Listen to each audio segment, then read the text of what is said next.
جنوبی افریقہ اور اسرائیل international court of justice میں آمنے سامنے ہیں۔ جنوبی افریقہ اسرائیل کو اعلیٰ عدالت کیوں لے کر گیا؟ اس پر بات کرنے سے پہلے آئیے یہ جانتے ہیں کہ یہ عدالت اہم کیوں ہے۔ اب یہ اقوام متحدہ کی اعلیٰ ترین عدالت ہے۔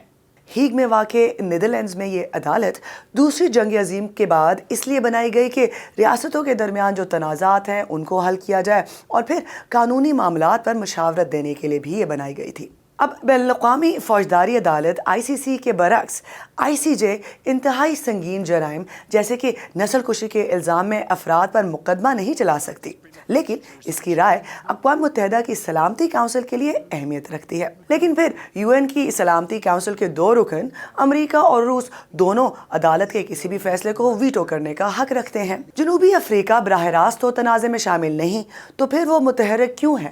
جنوبی افریقہ غزہ میں اسرائیل کی فوجی کارروائی پر سختی سے تنقید کرتا آ رہا ہے، انسانی بحران کا حل چاہتا ہے۔ اس نے اقوام متحدہ کے 1948 کی جنیوا کنونشن پر دستخط کر رکھے ہیں، اور اس کا موقف ہے کہ اس پر عمل کرانا اور کروانا اس کی ذمہ داری ہے۔ اس وقت جنوبی افریقہ پر حکومت کرنے والی افریقن نیشنل کانگریس کی فلسطینیوں کے ساتھ یکجہتی کی ایک لمبی تاریخ ہے۔ جنوبی افریقہ کی اپنی سیاسی تاریخ میں سیاہ فام آبادی کے ساتھ غیر انسانی سلوک کیا گیا، جو کہ آبادی میں زیادہ تھی۔ 1948 میں اپارتھائڈ نامی پالیسی کے تحت 20ویں صدی کے آخری نصف کے بیشتر حصے میں جنوبی افریقہ کی سفید فام اقلیت سیاہ فام اکثریت کو کنٹرول کرتی رہی۔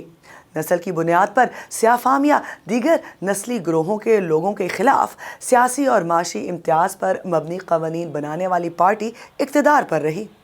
پھر نسل پرستی کی بنیاد پر امتیازی سلوک کرنے والے قانون سازی کو 1990 کی دہائی کے شروع میں ختم کیا گیا، اور 1994 میں برسوں کے پرتشدد مظاہرے، بین الاقوامی اقتصادی اور ثقافتی پابندیوں، اقتصادی جدوجہد اور سرد جنگ کے خاتمے کے بعد بالآخر سفید فام اقلیت کا اقتدار ختم ہوا اور پہلی دفعہ جمہوری حکومت کی راہ ہموار ہوئی۔ جنوبی افریقہ میں ابھی جو حکومت اقتدار میں ہے، یعنی افریقن نیشنل کانگریس، نسل پرستی کے خلاف اپنی جدوجہد اور فلسطینیوں کی اسرائیل کے خلاف جدوجہد میں مماثلت دیکھتی ہے۔ اقوام متحدہ کے جینوسائیڈ کنونشن کے تحت تمام رکن ممالک کو نسل کشی کے بارے میں case international court of justice میں پیش کرنے کی اجازت ہے۔ 2019 میں گیمبیا نے میانمار کے خلاف روہنگیا کی نسل کشی کا مقدمہ پیش کیا تھا، لیکن بعض ماہرین ایک ایسے ملک کی طرف سے دعویٰ دائر کرنے کو جو اسرائیل کا ہمسایہ ملک بھی نہیں ہے اہم قرار دے رہے ہیں۔ لیکن اگر ICJ اسرائیل کے خلاف نسل کشی کے الزام کے لیے کیس کو سننے کا فیصلہ دیتی بھی ہے،